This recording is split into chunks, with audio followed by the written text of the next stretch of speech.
पहिलो बल यस ओभरको यसपालि लेन्थ बल हामा छ फिल्डर त्यहाँ क्याचको मौका सिधा फिल्डरको हातमा पहिलो विकेट पहिलो बलमै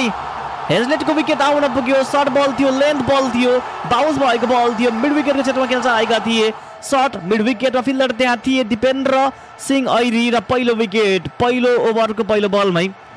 अम्पायर क्रस गर्दै यसपालि पनि बललाई खेलियो ब्याकवर्ड पोइन्टमा रन दौडिएका छन् मौका रहेको राउन्ड लागि ओहो विराटनगरको टिमले आफ्नो विकेट यहाँ गुमाइरहेको छ फिल्डरकै हातैबाट गप्तिल रन दौडिन चाहेका थिए उनी आधा क्रिजसम्म आइसकेका थिए फाफ डुप्लेसीले फर्काए किनकि फाफ डुप्लेसी थाहा थियो त्यहाँ रन आउने थिएन सेकेन्ड ओभरको पहिलो बल यसपालि यो बल हामा रहेको छ फिल्डरलाई बुझाइदिएका छन् यहाँ विकेट माथि विकेट आइरहेको छ के गरिरहेको छ विराटनगरको टिम नरेन भट्ट आउने बित्तिकै पोइन्टमा खेल्न पुगे पोइन्टमा त्यहाँ फिल्डर थिए तैनात र त्यहाँ रहेको फिल्डरले यो बललाई सहजै क्याच गर्न पुगे राउन्ड द विकेट आउने क्रममा यसपालि हामा छ बल क्याचको प्रयास दिपेन्द्र कट एन्ड बोल्डको रूपमा विकेट आफ्नै हातबाट क्याच गर्न पुगे आफ्नै बलमा र कट एन्ड बोल्डको रूपमा बसिर अहमदको विकेट आउन पुग्यो यो बललाई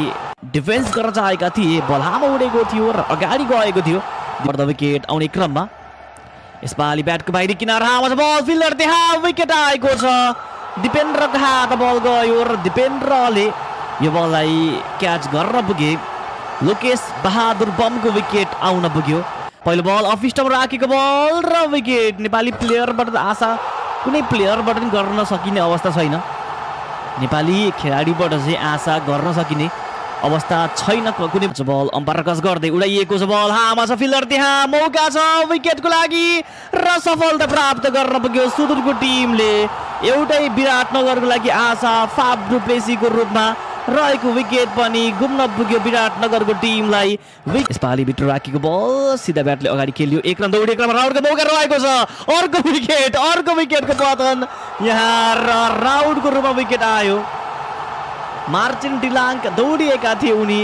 प्रतीशलाई अन्तिममा दौडिन भने र विकेट यहाँ राउन्ड अम्पायरले चेक गर्ने भनेका छन् तर हामी देख्न सक्छौँ कि यति बेला सुदूरपश्चिमको टिम विकेट भनेर पक्कापक्की देखिन्छ दोस्रो बल सर्ट बल उडाइयो मिड अफको क्षेत्रमा फिल्डर त्यहाँ र विकेट नम्बर 9 रहेको छ यो ओभर द विकेट आउने क्रममा यसपालि यो बललाई लेग स्टम्प बाहिर आयो सर्ट कभर खेल्न चाहेका थिए सर्ट कभरमा फिल्डर त्यहाँ थिए दिपेन्द्र सिंह ऐरी